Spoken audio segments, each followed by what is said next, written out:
Alright, hello. My name's Shay, and today I'll be giving my Evolution in the News presentation on the evolution of pelagic crocodilians.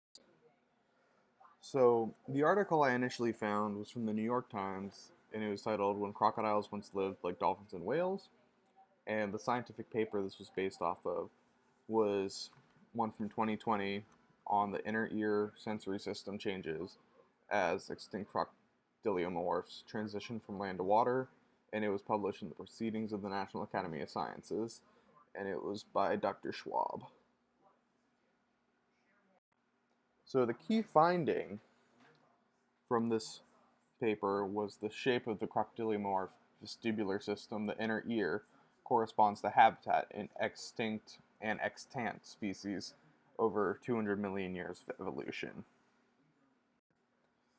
So you might not be sure what that inner ear morphology looks like, and here is an example from that paper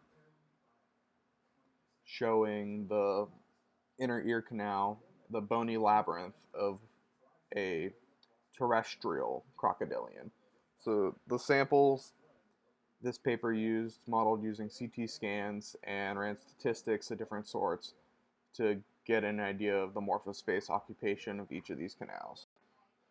This is the bulk of the paper. As you can see, there's groupings, and they're sorted by the habitat type for each of these crocodilians. So we've got the semi-aquatic ones, like most modern crocodilians, as well as fully terrestrial and fully pelagic or aquatic crocodilians. And they all have very distinct groupings that we can see here. This again shows the evolution of these and the different clades, when they evolved, and when different features and different adaptations arose, and how those related to the evolution of pelagic crocodilians.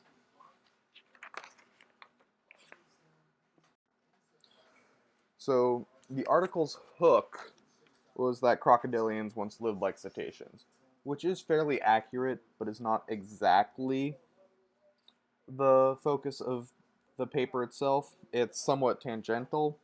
The paper focuses on changes in inner ear morphology, but it does discuss in its conclusions about the introduction about the convergent evolution in body forms between the thalattoseuchians, which are these pelagic crocodilians and cetaceans, and it compares the temporal differences between the evolution of these.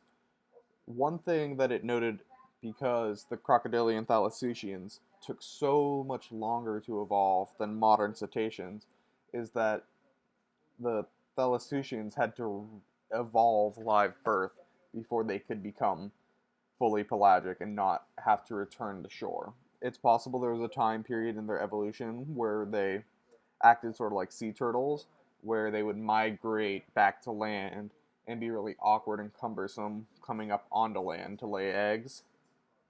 But there isn't fossil evidence one way or the other. But there is some evidence in the later thalasseuchians that they evolved wider hips that could have been for live birth, but it could have also been for anchoring of a larger tail for propulsion.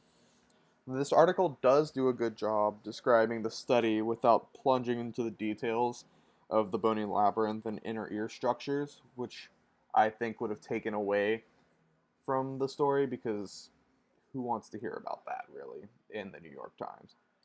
It does give a really good idea about this really not well known but well documented in the fossil record group called the thalasseuchians and some of the other Seuchians. All right.